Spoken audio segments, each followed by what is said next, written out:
Thank you, Olivia, for the invitation and the introduction, and I'm most pleased to having come down here. It's such a short trip from New York, and being able to speak to you in this sequence of very interesting sessions that I was able to enjoy. So I want to talk with you about the phenomenon where we are in the midst of it, demographic change, which has turned global and which has brought us more years, for sure. And I'd like to make an argument that it is definitely possible to also bring more life to these more years. So this is the phenomenon. To just go back to the demographic basics, what you see listed here is around the world, across historical time, the distribution of maximal average life expectancy. You see this here. Which countries were the champions across historical time. So you see we started out in 1840 with an age of 45 as maximal average life expectancy, and it was Sweden at that time, and then you see it crisscrossing, and then since the last 20, 30 years, it really has been with Japan, this leadership of maximal average life expectancy. So this has been called rightfully the life expectancy revolution. And I'm not sure that we really, in public debate, give enough credence to the revolutionary aspect of this, because it is amazing what has happened. I've just picked out 100 years. In these 100 years, we increased average life expectancy by 3 decades. So this is just a bit mind-boggling. Maybe that's why it's not discussed that way. And I think we need to realize that we have come to live in societies of longer lives.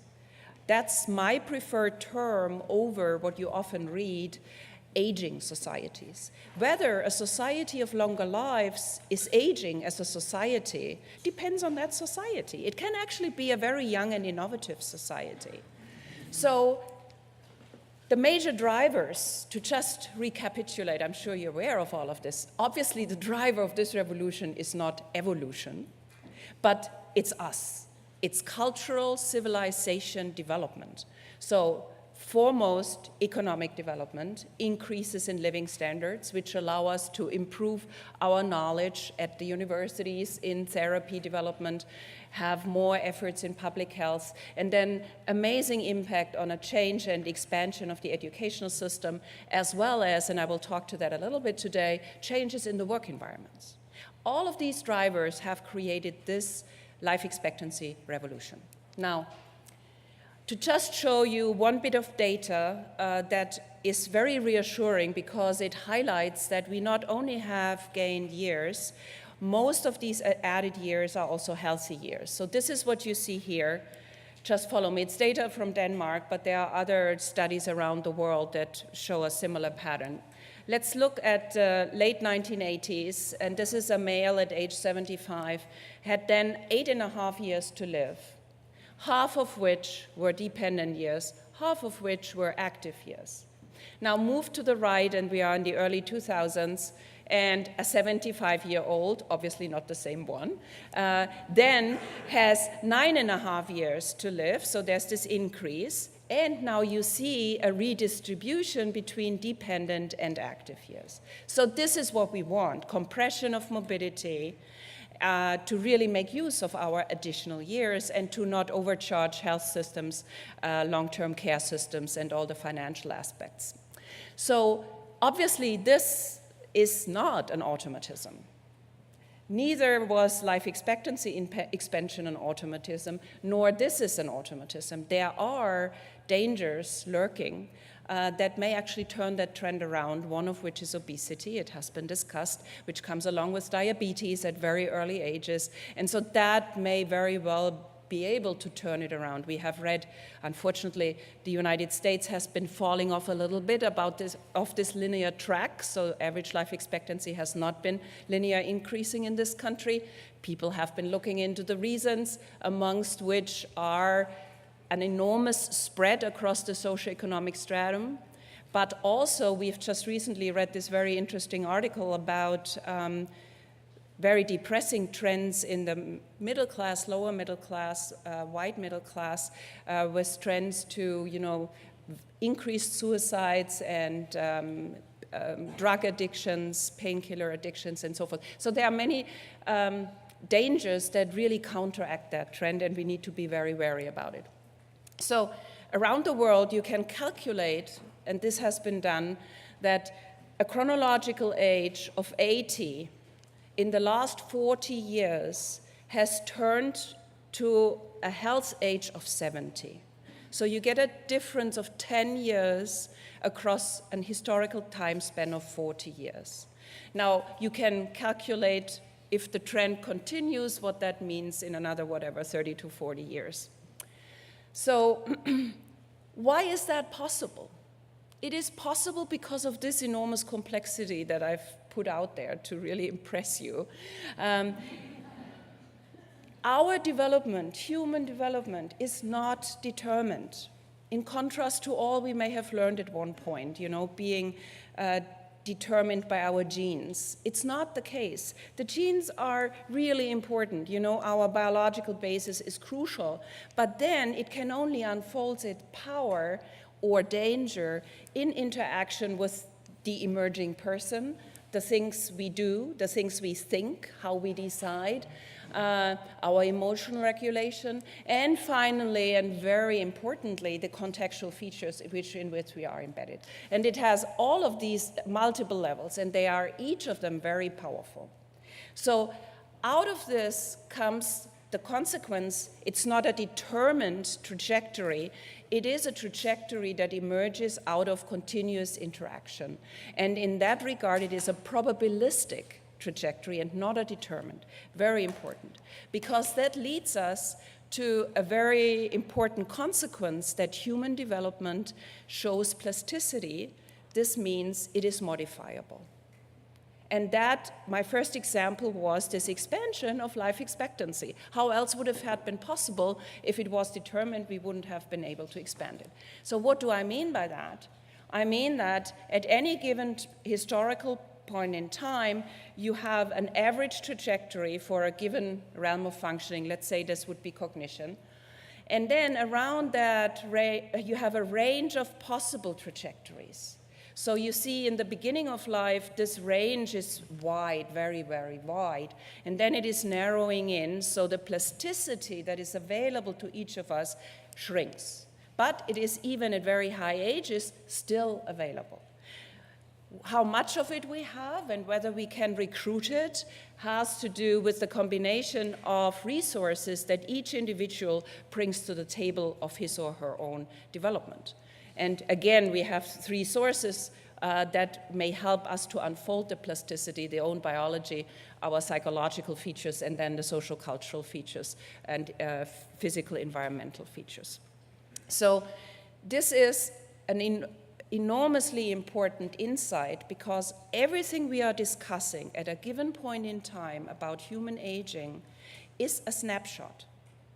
And it may be different in 10 or 20 years. And for everyone, who wants to be a good strategist for his own business, you better think ahead in midterm and longer term, and you can only do that with projections, factoring in this plasticity. So now these are the facts. So we have these longer lives, but now we turn to our societies and our institutions, and what we find is that for some reason they haven't really caught up. So we are living in unchanged lifetime structures, which Steinberg depicted very nicely here. I also note it's only a male biography, right? But a very clear one. So the first 20 years are clearly mapped out. Each step after step is clearly scripted, so there's no uncertainty, right? And then we have these very dense 45 years of being in the treadmill of work and exhausting ourselves and wishing to get out of it. And then we have now, once you've been turning 65, on average you have another 20 years to live nowadays in the industrialized world. So, and I think he depicted it very nicely, this holiday nirvana, or whatever you want to call it. You have to define yourself. You have to recreate yourself. And we know that some people have an easier time doing that than others, along the typical socioeconomic lines. So I think longer lives require us to rethink these structures, and they require us to rethink investment priorities. If you live longer, I think it's a normal and automatic thing that you better take care of this body that carries you around. So we need to change the prioritization of health, and the other thing is we need to rethink how much and at which point in time do we invest in our training and retraining and educational spouts. So new lifetime structures are necessary for that. So this is what we have been growing up with. In sociology, they call this the classical sequential lifetime structure. First a lot of education, then a lot of work, and then a lot of private life. Now, we should move to a parallel lifetime structure model, which tends to turn out pretty chaotically and quite individualistic, and that's why it hasn't really happened, because when administrators look at that, they just get a red head and sit down. So nevertheless, I think this is what we need to tackle to make the most of the more years.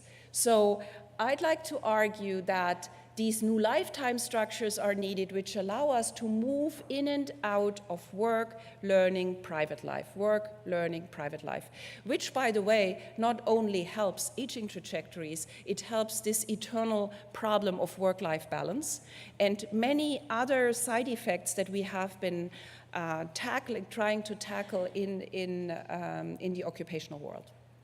So, obviously, the experts are in the room, this needs to go along with new instruments. We need new types of products, insurance products, that allow and help people to create these chaotic in and outs.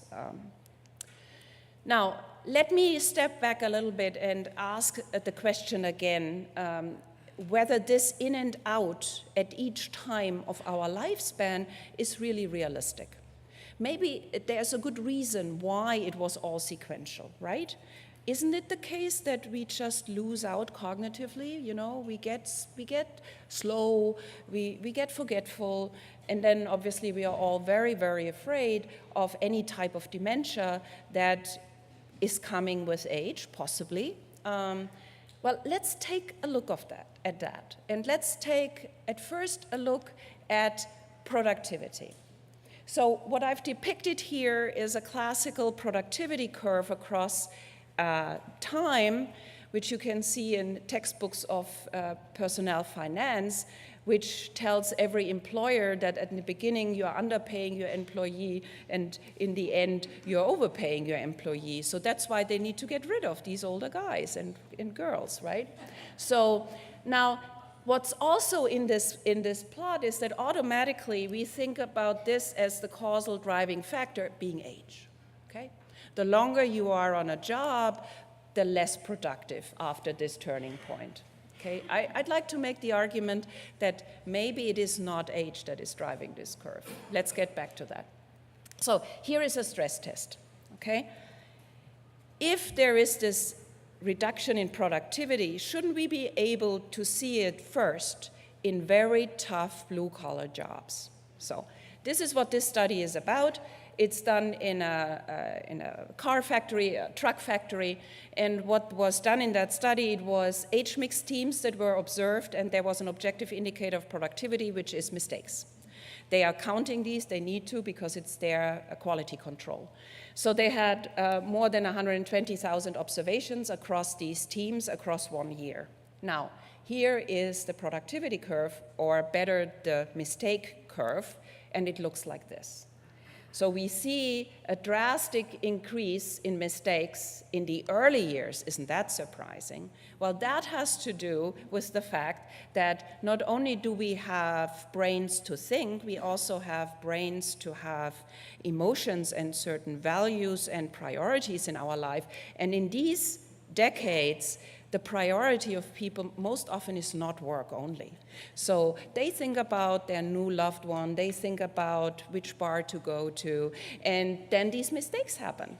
Now, this is changing drastically as we increase in age, because we know as we increase in age, we happen to become more reliable. Isn't that nice? We also happen to be more conscientious. So we really pay attention to the things we do, and if we want to deliver a good product, we try to do that.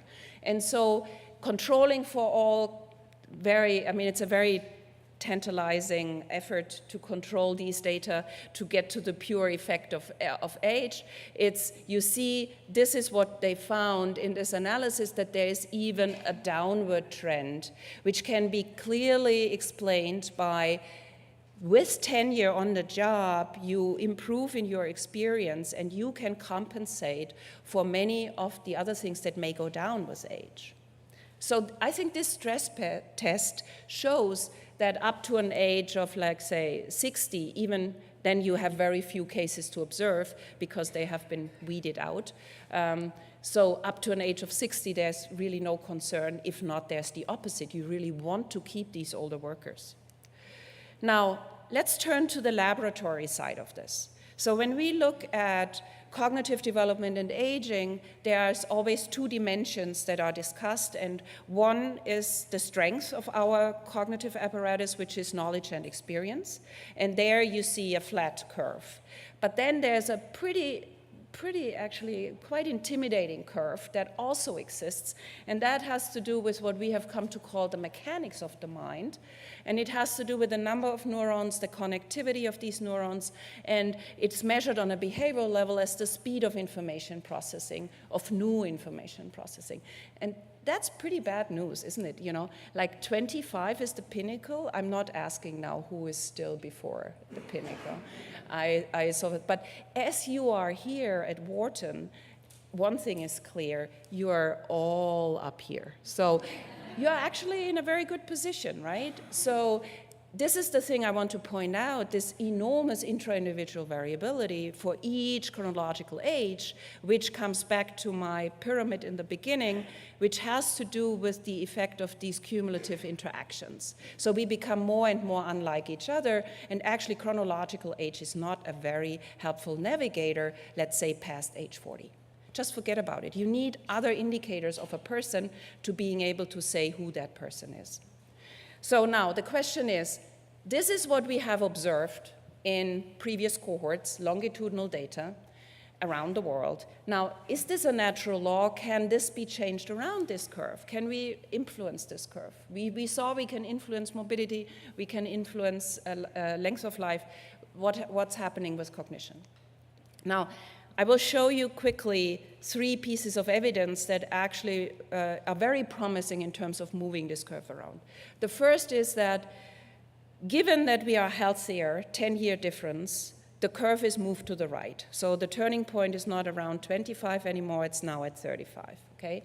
Second point, as long as we have been able to measure cognition or intelligence, which goes back to the First World War, we have been observing one interesting thing, and that is from generation to generation in a given country, we become more intelligent. Our cognitive functioning increases.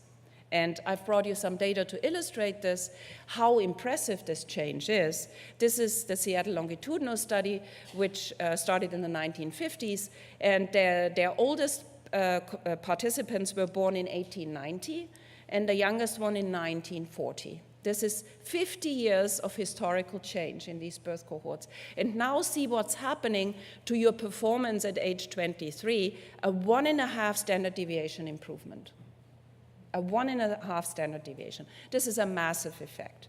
Now, this has been going on, and the question now comes is, so nutritional factors are discussed as a reason, in particular in the early years when protein-rich diets help the brain to grow, and then further educational systems that make use of these bigger brains.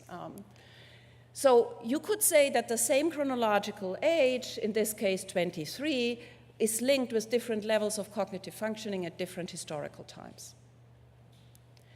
Now, what does that mean at a population level?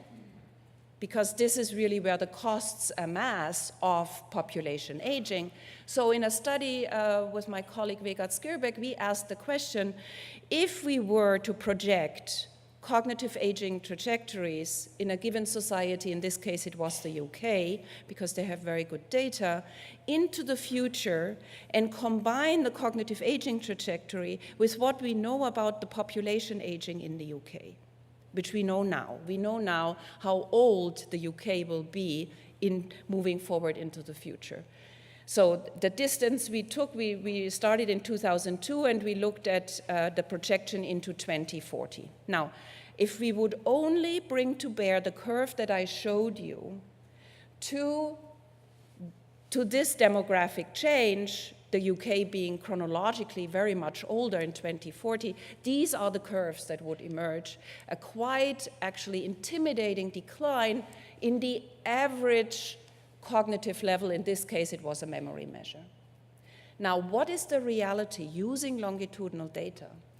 We calculated what we would need in 5-year cohort improvements in order to counteract this population decline. And this is what we were coming up with for a rapid aging scenario. It would be, for males, 0.04, for females, 0.03, generational improvements to counteract the population aging effect. Now, what have we observed in the data is the following. We did not observe 0.04, we observed a 4-fold of this, a 0.16, and a 6-fold for women, a 0.18, cohort 5-year period improvement. Now, when we bring this to bear to our calculation across the population, this is what emerges. So it's not only that the average cognitive age in the UK does not go down, it actually goes up, being older chronologically. So chronologically older, but cognitively younger, due to the effect of generational improvements. Obviously, this has major impact on the productivity, the potential productivity of a country. Now, the third, so this effect is a mean level effect. So we have moved the curve to the right, and now we have moved the curve up, which is always good because you hit dysfunctionality later. Now, the last point we want to tackle is, can we do something to the slope? Okay, so the slope, that has been attacked by all sorts of training research. And I don't have enough time today, but the bottom line of that research to date is that if you have very little time to do something for your cognitive functioning, the best investment is physical activity. And let me show you.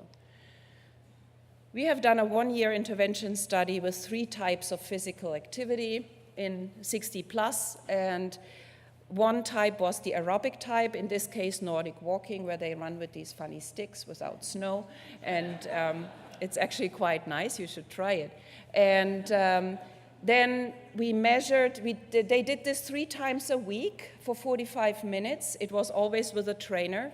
And then we had 2 other randomly assigned groups. One was for gymnastics, coordination, and the third was relaxation.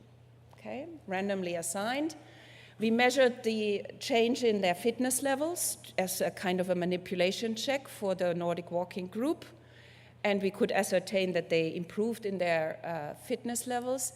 And this is what we find. Already after 6 months, you see that the Nordic walker, it's the green bar, improved significantly in this depressing measure of speed of information processing. Nothing after 6 months in the coordination group and nothing in the relaxation group, but they felt better, which is not bad. They all felt better, by the way. They really loved what they did. So now, pay attention to this. So there have been other training interventions which deal a lot with tasks that you can tackle on your computer. In the early days, they were just trained on filling out intelligence tests. And what you find is people get better. But what they do is they get better on the specific tasks that they train.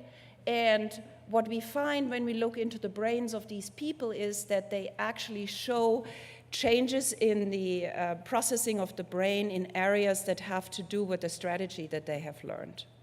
But we do not see changes in the functional imaging in the areas where we know that age-related there is quite a drastic decline. And so now let me show you where we found the changes.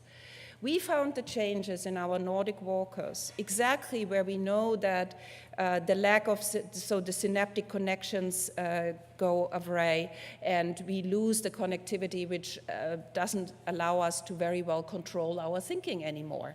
And it's these prefrontal areas here in the front of the cortex where we checked what's happened in the Nordic walkers. And just focus on the green line in these two areas. And what you see is, across the 3 measurement points, they improved in their speed of information processing. At the same time, their brain needed less activity to get to higher levels of performance, which is exactly what a younger brain is like, highly efficient. Less activity, better output. The older we get, we need to recruit more and more of our brain to maintain the same output. So in a little way, you can say that's why I said it's a kind of a reactivation.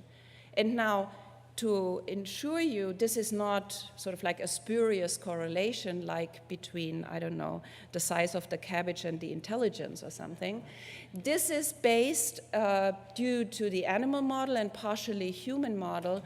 We can actually ascertain the mediating variables. So we have increased blood flow, we have increased muscle activity, which produces a hormone which travels into the brain that engages in strengthening synaptogenesis and neurogenesis, and also building the vessels into the last corners of the brain, which tend to actually retract as we get older. So it's these multiple different processes that help us to achieve this reactivation. Now, what I showed you may allow us to move this curve around, okay? Now, obviously, what we would like to achieve is that this is not only left to each individual, but that we would be able to construct a society of longer lives such that it comes without saying, in a way, so that we are exposed to environments and institutions that would help us to achieve that movement of the curve. So, coming back to my productivity curve, I would say the driver of that curve is not age, it is tenure. There is a double-faced nature of experience. So there is, up to a certain point, you improve. And then you're past the pinnacle for many reasons. You are over-routinized, you may get physically exhausted, you get bored, you lose motivation, and this is what we are seeing here. So my suggestion is the following. As we know we can still do it, our cognitive apparatus in principle is able to do it, here you have a training window because people can do what they do in their sleep. They are optimally trained. And so use that as a training to get them into another task. It doesn't have to be a completely different job. Get them into a slightly new task and let them start on their productivity curve again in a new task. And hopefully, don't start here, but maybe start here because you have some transfer from the previous job. So this is a suggestion which then updating and challenging experience is key to make use of this stronghold of our brain, which is knowledge and experience. And so it could result in this nightmare of HR professionals. So, which means, a lot of change. And actually it's a nightmare for all of us because we don't like change so much. We like, to go with the flow and be knowing what we need to do. But this is really the challenge or lose it is the key to aging trajectories. Just a little bit moving out of your comfort zone. And I would say on the job, it's really important because we spend a lot of time on the job. So I would say this is like the new warp and woof of the fabric of life to maintain productivity and well-being and satisfaction in longer lives. And to just show you one last piece of evidence, we have gone ourselves into, studying lower level jobs because these are the most disadvantaged ones when it comes to the upkeep of your cognitive functioning. And there's a lot of work on job complexity and its positive effect on cognitive aging. But what do you do if you have a low complex job? You're doomed. So we were interested in assembly line workers and what does their job do to their cognitive aging. And so this is the design. We were able to enter into, again, a car manufacturing factory, and we were able to observe 16 years of treatment of full-time employees in that factory. We had roughly 200 people to start with, from which we created very stringently matched controls, which were then 38, and they were matched on baseline cognition, their openness to new experience, the leisure time activities, and the voluntariness of the change. And then we only compared whether they had few task changes on the assembly line or many task changes on the assembly line in these 16 years window. And this is what we find. Another task where you have to make a decision whether it's the same picture or a different picture, we find that the workers with the many tasks, many changes, had more correct trials in a shorter amount of reaction time than their colleagues who were perfectly matched on baseline cognition, on their personality, how open they are to change, and whether the change in the task was voluntary or not. This is basically partial. It survives. This effect survives these controls. And more work task changes are associated with a higher level of cognitive functioning. In the brain, again, this time we looked at structure. And in the areas of the brain that are supporting learning processes and attention processes, which are these three areas, we found that in the more task change workers, we have a significantly larger area. So, are we capable of making use of our longer lives? I would say yes, if we make the right investments and changes. Obviously, without a healthy body, nothing works. So we need to move, I think, from sickness prevention to health promotion, build the resources very early on. We need to develop means and ways to finance educational spurts throughout life. We have to have the right institutions for it as well. We need to change the work biographies. I tried to illustrate that to you. And we should not forget that there's a different type of productivity that we are not maybe fully using yet, and that is volunteering activities that one can also resort to if you want to leave paid work. And then finally, I think there's a huge chance. I think we are living in a society of longer lives which comes with a new economy. There's a new economy of longer lives, and I'm just illustrating, obviously, in the health sector, in the educational sector. I think there's a huge new realm for financial instruments and products, technology development, and finally, all the builders and developers. We need new environments for longer lives. We are not there yet. Thank you so much.